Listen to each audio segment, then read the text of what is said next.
नमस्कार जैन दोस्तों, स्वागत है आपका अपने YouTube channel agro point JMB में। हम लेकर आए हैं BSc AG सेकेंड सेमेस्टर का फंडामेंटल ऑफ एंटोमोलॉजी फर्स्ट के मोस्ट इम्पोर्टेंट क्वेश्चन हैं। चलिए देखते हैं। पहला प्रश्न है, एरिस्टेट एंटनी पाई जाती है। एरिस्टेट एंटनी किस में पाई जाती है? घरेलू मधुमक्खी में। अगला प्रश्न देखते हैं, मोनली फार्म एंटनी पाई जाती है। मोनली फार्म एंटनी किस में पाई जाती है? दीमक में। अगला प्रश्न है, कार्डो निम्न में से किसका भाग है? कार्डो किसका भाग है? मैक्सका का। किसका? मैक्सका का। साइफनिंग प्रकार के मुखांग पाए जाते हैं। साइफनिंग प्रकार के मुखांग किस में पाए जाते हैं? शलभ में। चलिए अगला प्रश्न देखते हैं, प्लूमोज प्रकार की एंटनी पाई जाती है। प्लूमोज प्रकार की एंटनी किसमें पाई जाती है? नर मच्छर में। अगला प्रश्न देखेंगे, रैप्टोरियल प्रकार की टांगें पाई जाती हैं। रैप्टोरियल प्रकार की टांगें किसमें पाई जाती हैं? मैंटिस में। चलिए अगला प्रश्न देखेंगे, सातवां प्रश्न है, ट्रोकेंटर निम्न में से किसका भाग है? किसका भाग है? टांग का। चलिए अगला प्रश्न देखेंगे, भ्रूण अवस्था में सिर में खंडों की संख्या कितनी होती है? भ्रूण अवस्था में सिर में खंडों की संख्या कितनी होती है? तो इसका आंसर है 6। चलिए अगला प्रश्न देखते हैं, सिर की दिशा जिसमें मुखांग सिर से नीचे की ओर रहते हैं, कौन सी होती है दिशा? अधोमुखी। कौन सा सिर होता? अधोन्मुखी। चलिए अगला प्रश्न देखते हैं, मादा टिड्डे के जनन उपांग उदर के किस खंड में स्थित रहते हैं? किस में रहते हैं? तो इसका आंसर है 8वें व 9वें खंड में। चलिए अगला प्रश्न देखते हैं, फॉरगेट का मुख्य कार्य क्या है? भोजन को जमा करना। क्या है? भोजन को जमा करना। अगला प्रश्न है,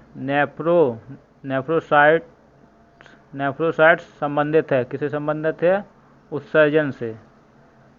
अगला प्रश्न है, एमाइलेज एंजाइम मिलता है कहाँ पे? मुख गुहा में।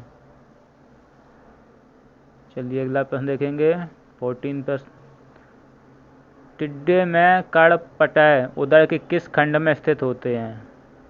तो इसका आंसर है प्रथम खंड में। पश्च मस्तिष्क को कहते हैं क्या कहते हैं? ट्राइटोसेरिक्रम।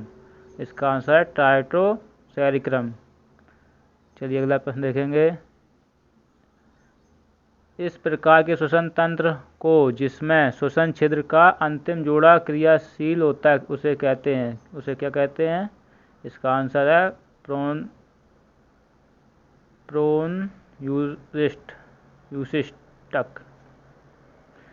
प्रोन्यूसिटक। सॉरी, इस प्रश्न को चलिए दोबारा पढ़ते हैं। अगला प्रश्न है, इस प्रकार के श्वसन तंत्र जिसमें श्वसन छिद्र का अंतिम जोड़ा क्रियाशील होता है क्या कहते हैं? प्रोन्यूस्टिक। क्या कहते हैं? प्रोन्यूस्टिक। चलिए अगला प्रश्न देखेंगे, प्रोन्यूस्टिक। अगला प्रश्न है,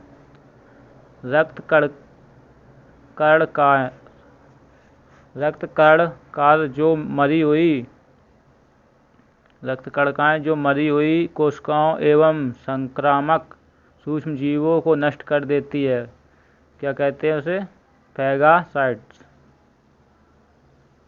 इसका क्या है? फैगासाइट्स। चलिए अगला प्रश्न देखेंगे, किस कीट में दोनों जोड़ी पंख समान होते हैं? किस में होते हैं? दीमक में। इसका आंसर है दीमक। चलिए अगला प्रश्न देखेंगे, पॉलिन ब्रुश श्रमिक मधुमक्खी के किस भाग में होता है? किस में होता है? टिकिया। इसका आंसर है टिकिया। चलिए अगला प्रश्न देखेंगे, सब आर्डर हेट्रोसीरा में किस प्रकार के एंटनी होते हैं? किस प्रकार के एंटनी होते हैं? क्लावेट या कैपिटेट। इसका आंसर है क्लावेट या कैपिटेट। अगला प्रश्न है एसीमेट्रिकल मुखांक पाए जाते हैं। एसीमेट्रिकल मुखांक किस में पाए जाते हैं? थ्रिप्स में। इसका आंसर है थ्रिप्स। अगला प्रश्न देखेंगे, श्रमिक मधुमक्खी का डंक किस अंग का रूपांतरित भाग है? किसका है? सरसाई। चलिए अगला प्रश्न देखेंगे, स्पाइटिकल्स को इस नाम से भी जाना जाता है। स्पाइटिकल्स को किस नाम से भी जाना जाता है? स्टिक काटा। किससे? स्टिक काटा। अगला प्रश्न है, प्रोन्यूस्टिक श्वसन से तात्पर्य क्या है? केवल प्रथम जोड़ी श्वसन। इसका आंसर है केवल प्रथम जोड़ी श्वसन। पॉलीफेना लेयर मिलती है। पॉलीफेना लेयर कहाँ मिलती है? एपिक्यूटिकल में। इसका आंसर है एपिक्यूटिकल। पेरीट्रैफिक मेम्ब्रेन पाई जाती है। पेरीट्रैफिक मेम्ब्रेन कहाँ पाई जाती है? मिडगट में। इसका आंसर है मिडगट। चलिए अगला प्रश्न देखते हैं 27। उत्सर्जन का कार्य किसके द्वारा होता है? किसके द्वारा होता है? यूरेट कोशिकाओं के द्वारा। इसका आंसर है यूरेट कोशिकाओं के द्वारा। कीटों में कितनी जोड़ी इनकरेंट अस्थियां होती हैं? कितनी होती हैं? 12 जोड़ी।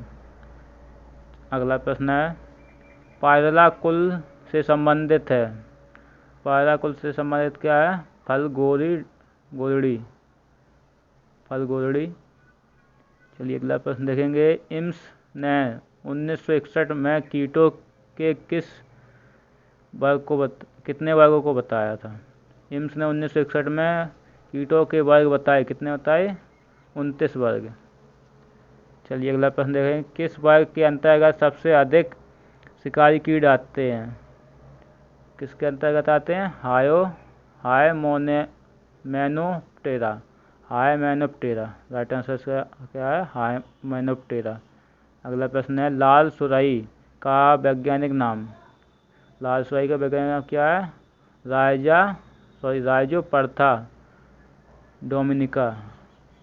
इसका आंसर क्या है? राइजोपरथा डोमिनिका। अगला प्रश्न देखते हैं, शल्कयुक्त पंख वाले कीट किस गण में आते हैं? शंखयुक्त पंख वाले कीट किस गण में आते हैं? लेपिडोप्टेरा। चलिए अगला प्रश्न देखते हैं, कद्दू का लाल कीड़ा कुल से संबंधित है। किससे संबंधित है? कौन से कुल से? क्राइसोमिलेडी। चलिए अगला प्रश्न देखते हैं, गण हेमिप्टेरा के कीटों के मुखांग होते हैं। किस प्रकार के होते हैं? चुभाने एवं चूसने वाले। अगला प्रश्न देखते हैं, ब्रेकिप्टेरस प्रकार के पंख गण में पाए जाते हैं। किस गण में पाए जाते हैं? आर्थ्रोपोडेरा। अगला प्रश्न देखते हैं, बीवल कुल में आता है। बीवल कुल में क्या आता है? कुरकुलियोनिडी। इसका आंसर क्या है? कुरकुलियोनिडी। कीटों का मुख्य लक्षण क्या है? 3 जोड़ी टांगें। क्या है? 3 जोड़ी टांगें। अगला प्रश्न देखते हैं, जानस्टान अंग संबंधित हैं। जानस्टान अंग किससे संबंधित है? संख्या यानी एंटनी से। संख्या। अगला प्रश्न है, कीटों के नेत्रों की संरचनात्मक व कार्यात्मक इकाई क्या है? नेत्रांशक। और सालनेत को क्या कहते हैं? ओसली। सालनेत को ओसली कहते हैं।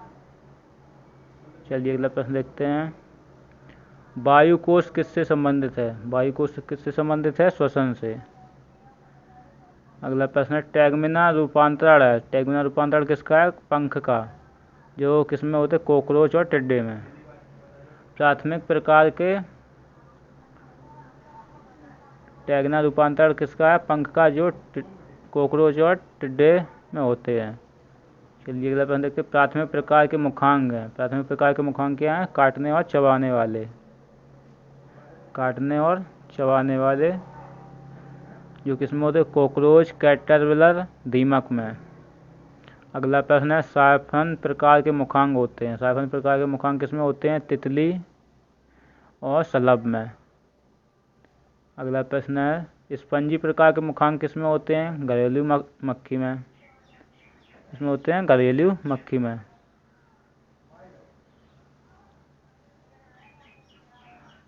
अगला प्रश्न है, भेदने और चूसने वाले प्रकार के मुखांग किस में होते हैं? मच्छर और बक्स में। मच्छर और बक्स में। अगला प्रश्न है, गुदासूक एनल स्टैक किस प्राणी में पाए जाते हैं? किस में होते हैं? नर कॉकरोच में। और ये कहाँ स्थित होते हैं?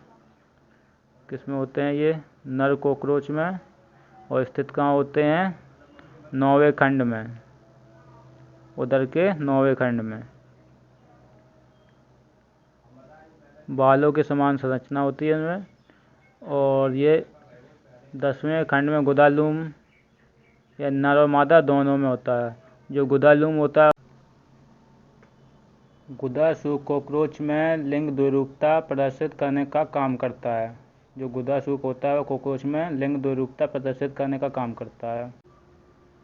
अगला प्रश्न है, निम्न में से कीटों में पाए जाने वाले लार्वा पाया जाने वाला लार्वा है कौन सा है? सूंडी, ग्रब, मैगट। ये तीनों लार्वा कीटों में पाए जाते हैं, सूंडी, ग्रब और मैगट। अगला प्रश्न है, उत्सर्जी पदार्थ के आधार कीट। उत्सर्जी पदार्थ के आधार कीट कौन सा है? यूरिकोटैलिक। यूरिकोटैलिक। चलिए अगला प्रश्न देखते हैं, कीटों के अंडे हैं कैसे? केंद्रक, पीतकी और बहुपीतकी। कीटों के जो अंडे होते हैं दो तरह के होते हैं, केंद्रक पीतकी और बहुपीतकी। केंद्रक पीतकी और बहुपीतकी।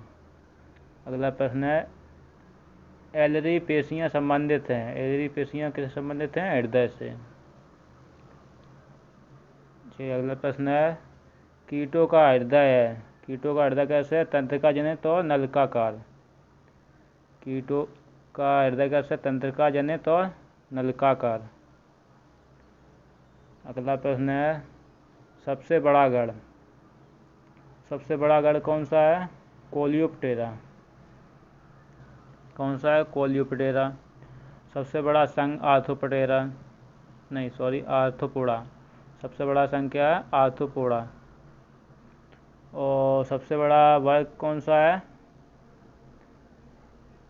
इंसेक्टा। और इंसेक्टा का गण है कोलियोप्टेरा। जो इंसेक्टा का सबसे बड़ा गण है वो कोलियोप्टेरा है। और जो आर्थ्रोपोडा संघ है उसका वर्ग है इंसेक्टा। चलिए अगला प्रश्न देखेंगे। तो इसमें समझ में आया, सबसे बड़ा गण है कोलियोप्टेरा जो इंसेक्टा का गण है। और आर्थ्रोपोडा संघ वो सबसे बड़ा संघ है और सबसे बड़ा वर्ग है जो आर्थ्रोपोडा का है इंसेक्टा। चलिए अगला प्रश्न देखेंगे। International paste. इंटरनेशनल पेस्ट है जो वो क्या है? लोकस्ट, टिड्डी।